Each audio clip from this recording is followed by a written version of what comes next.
गोपाल और जगन दो भाई थे।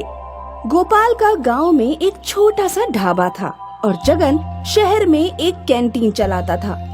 गोपाल का ढाबा अक्सर खाली रहता था, बल्कि जगन का कैंटीन हमेशा ग्राहकों से भरा रहता था और इसी वजह से गोपाल की आमदनी बहुत कम थी और जगन की बहुत ज्यादा।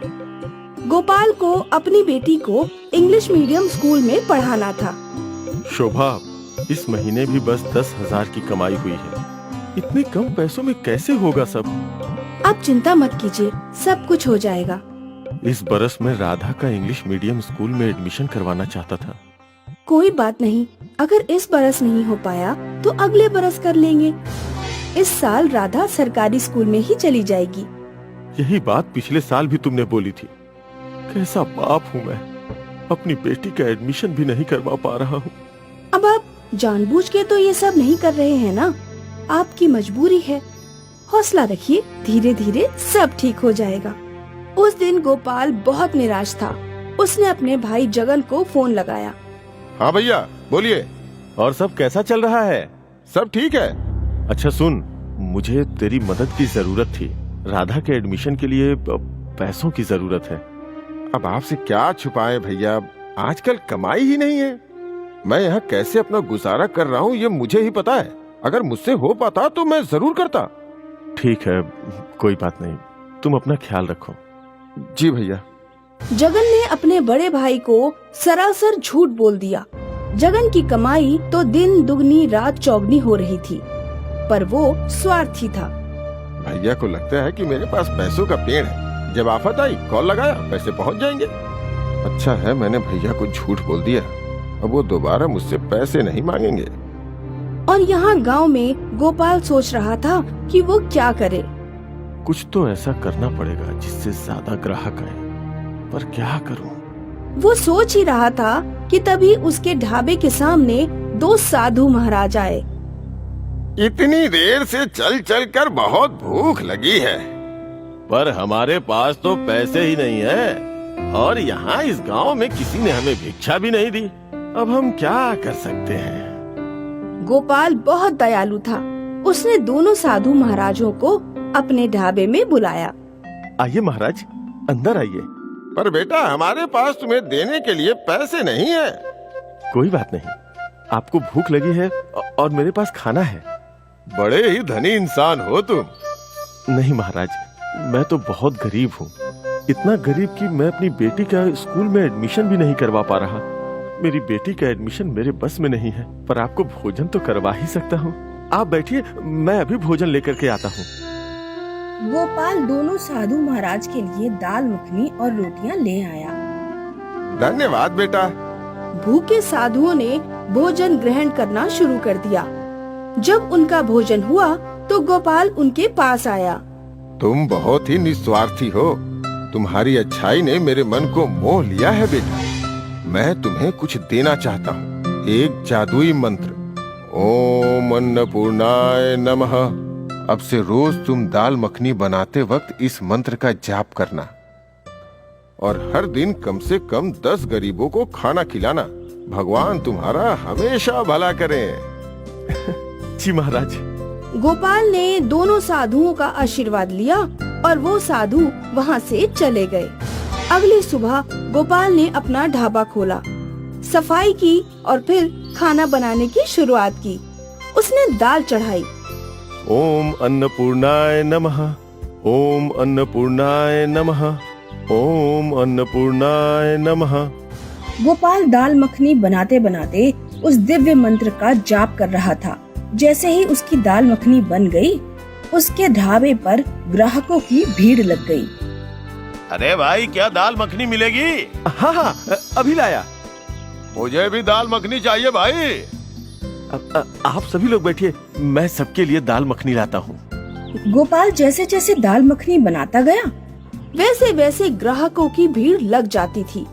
फिर दोपहर के वक्त कुछ गरीब लोगों को उसने दाल मखनी खिलाई। भगवान तेरा हमेशा भला करे। धन्यवाद भैया। उस दिन सुबह से शाम तक गोपाल दाल मखनी बनाता गया और ग्राहक दाल मखनी खाते गए। आज आज शाम को जब गोपाल ने अपना ढाबा बंद किया तो कमाए हुए पैसे देखकर वो खुद हैरान था।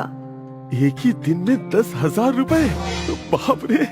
वो खुशी खुशी घर गया और अपनी पत्नी शोभा को सब कुछ बता दिया। उन साधुओं ने तो हमारे सारे कष्ट ही हर लिए। अगर ऐसा ही चलता रहा तो राधा का एडमिशन जल्दी हो जाएगा इंग्लिश मीडियम स्कूल में। हाँ बिल्कुल। अगले दिन भी वही हुआ। गोपाल दाल मखनी बनाते वक्त मंत्र का जाप कर रहा था और दाल मखनी बनते ही ग्राहकों की भीड़ लग गई। इस दिन भी गोपाल ने कई गरीबों के पेट भरे। कुछ ही दिनों में गोपाल का छोटा सा ढाबा अब एक बड़ा रेस्टोरेंट बन गया था। गोपाल की बेटी राधा का इंग्लिश मीडियम स्कूल में एडमिशन हो गया था और रोज गोपाल अपनी कार में राधा को स्कूल छोड़ने जाता था। सब कुछ अच्छा चल रहा था। कुछ महीनों बाद जगन गांव आया और गोपाल का घर देखकर हैरान हो गया। लगता है भैया को कोई कोहिनूर का खजाना मिल गया है। कुछ दिनों पहले तक ये मुझसे पैसे मांग रहे थे और अब इतनी सारी शोहरत। जगन गोपाल के घर गया। अरे जगन, शोभा, देखो जगन आया है, उसके लिए कुछ नाश्ता लाओ। अभी लाई। शोभा चाय नाश्ता लेकर आई और प्लेट में काजू बादाम रखे थे। भैया बुरा ना माने तो एक सवाल करूं? मैं जानता हूँ तू क्या पूछना चाहता है। यही ना कि इतने पैसे कैसे कमाए? हाँ भैया। अब ये तो अच्छे कर्मों का फल है। एक दिन मेरे ढाबे पे 2 भूखे साधु आए थे। गोपाल ने जगन को सारी कहानी बताई। आज ये जो कुछ भी है वो उस जादुई मंत्र की वजह से है। भैया क्या आप मुझे भी वो मंत्र सिखाएंगे? हाँ हाँ, क्यों नहीं। वैसे भी तू मेरा भाई है। मैं तुझे दाल मखनी बनाना भी सिखाऊंगा और वो मंत्र भी सिखाऊंगा। फिर तो मैं भी आपकी तरह अमीर बन जाऊंगा।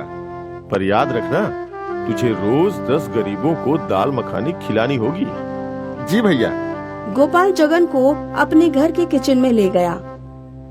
यहाँ उसने जगन को दाल मखनी बनाना सिखाया। ओम अन्नपूर्णाय नमः, ओम अन्नपूर्णाय नमः, ओम अन्नपूर्णाय नमः, ओम अन्नपूर्णाय नमः। जगन अब जादुई दाल मखनी बनाने की पूरी विधि सीख चुका था। उसने अपने भैया का धन्यवाद किया और फिर शहर लौट आया। उस दिन वो अपने कैंटीन गया और दाल मखनी बनाना शुरू कर दिया। ओम अन्नपूर्णाय नमः, ओम अन्नपूर्णाय नमः, ओम अन्नपूर्णाय नमः। और साथ ही वो मंत्र का जाप भी कर रहा था। अब जल्दी ये सब बिक जाएगी और मुझे ढेर सारे पैसे भी मिलेंगे। जगन की दाल मखनी बनते ही ग्राहक आ गए। मुझे दाल मखनी देना। और मुझे भी। जगन खुश था कि दाल मखनी बनते ही ग्राहक आ गए, पर फिर उसके कैंटीन पर कुछ गरीब आए। भैया, कई दिनों से कुछ खाया नहीं, कुछ खाने को दे दो। अरे हट भिखारी, कैंटीन खुला नहीं कि आ जाते हैं, भाग यहाँ से। जगन ने उस गरीब बच्चे को डांट फटकार कर भगा दिया और उसके साथ उसके ग्राहक भी भाग गए। उसके बाद उसकी कैंटीन में एक भी ग्राहक नहीं आया। जगन को समझ नहीं आ रहा था कि क्या कारण है। भैया के ढाबे पे तो भीड़ लगी रहती थी, मेरी कैंटीन में कोई क्यों नहीं है? मैंने तो बिल्कुल उन्हीं की विधि अपनाई। लगता है जादू वादू कुछ नहीं है। भैया ने मुझसे झूठ बोला है। वो मुझे सच बताना ही नहीं चाहते थे। उन्हें खजाना मिला होगा और मुझे कुछ देना न पड़े, इसलिए ऐसा बोला होगा। जगन को उस मंत्र के जादुई होने पे विश्वास नहीं रहा। उस दिन के बाद उसने कभी वापस कोशिश नहीं की। जगन को अपनी गलती समझ नहीं आई कि उसे गरीबों को भी भोजन करवाना था। गोपाल मंत्र के जाप और अपनी अच्छाई से रईस होता गया और जगन वही छोटे से कैंटीन में बैठा रहा। अच्छाई का फल हमेशा अच्छा ही होता है।